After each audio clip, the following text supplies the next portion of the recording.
Hello বন্ধুরা, শাওলিজ delicious কিচেনে আপনাদের সকলকে স্বাগত জানাই। আজ আমি বানাচ্ছি লাউ ঘন্ট। চলুন তাহলে রেসিপিটা শুরু করা যাক। একটা লাউ নিয়ে আমি এভাবে কেটে নিয়েছি, আর এখানে শীতে তো মটরশুঁটি পাওয়াই যাচ্ছে, তাই আমি মটরটাও এখানে নিয়েছি। এখানে একটা মিডিয়াম সাইজের পেঁয়াজ কুচি, টমেটো কুচি,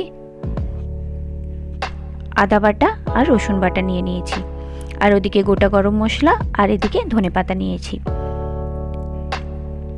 এবার সবজিগুলোকে আমি কিছু সময় একটু ভেজে নেব।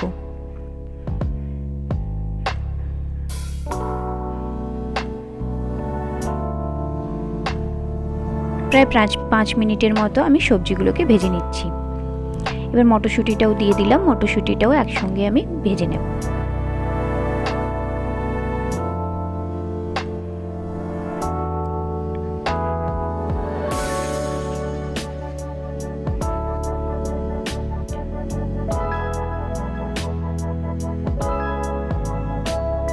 দেখুন আমার সব সবজিগুলো ভাজা হয়ে গেছে, লাউটাও একটু বেশ গলে গলে গেছে, আর আলুটাতেও ভাজা হয়ে গেছে। এবার আমি তুলে নিচ্ছি। এবার ওই সেম কড়াইতেই 2 চামচের মতো তেল দিলাম, 1 চামচ ফোড়ন দিলাম, আর ওর মধ্যে একটা এলাচ, 2টো লবঙ্গ আর তেজপাতা দিলাম, আর একটা শুকনো লঙ্কা। এবার কুচনো পেঁয়াজটাকেও আমি দিয়ে দিচ্ছি। পেঁয়াজটাকেও আমি বেশ কিছুক্ষণ ধরে ভেজে নেব, একটু হালকা ব্রাউন কালার করে নেব পেঁয়াজটাকে। দেখুন আমার পেঁয়াজটা ভাজা হয়ে গেছে। এবার আমি বেটে রাখা রসুনটা দিয়ে দিচ্ছি। আমি এখানে 1/2 চামচের মতো রসুন ব্যবহার করেছি। রসুনটা কিছু সময় ভেজে নেওয়ার পর আমি টমেটো কুচিটা দিয়ে দিলাম। এই সময় ফ্লেমটাকে একটু বাড়িয়ে দিয়েছিলাম।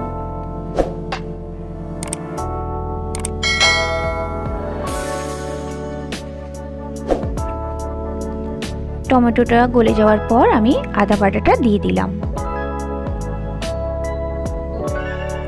এবার এক এক করে গুঁড়ো মশলাগুলো দিচ্ছি। ধনে গুঁড়ো 1 চামচ, 1/2 চামচ হলুদ গুঁড়ো, আর 1/2 চামচ লঙ্কা গুঁড়ো দিলাম।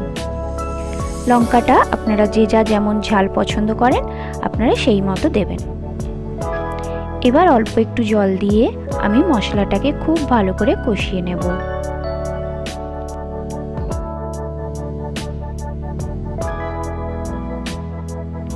মশলাটা খুব ভালো করে কষিয়ে নিতে হবে, না হলে কাঁচা গন্ধ থেকে যায় মশলার।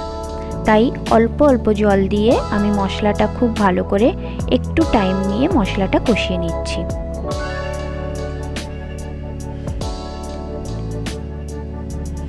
আমার মশলা কষানো একদম রেডি। আমি এখানে সবজিগুলো, ভেজে রাখা সবজিগুলো দিয়ে দিলাম।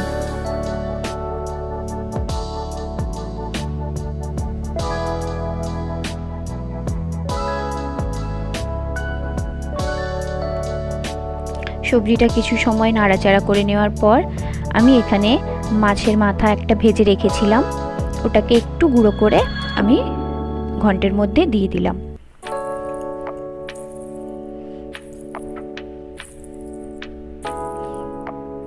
একটু নেড়ে চেড়ে নেওয়ার পর আমি পরিমাণ মতো জল দিয়ে দিচ্ছি তরকারিটাকে ফুটতে দেওয়ার জন্য, তাই পরিমাণ মতো আমি একটু জল দিচ্ছি। এবার স্বাদ মতো লবণ দিয়ে দিলাম।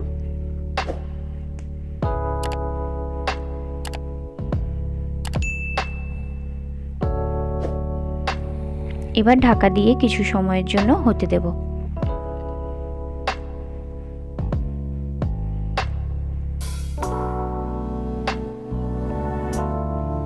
আমার সব সবজিগুলো প্রায় সেদ্ধ হয়ে গেছে।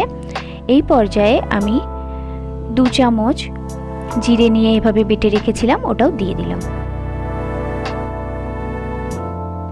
জিরে বাটা জলটা দিয়ে আবারও কিছু সময় ফুটিয়ে নেব।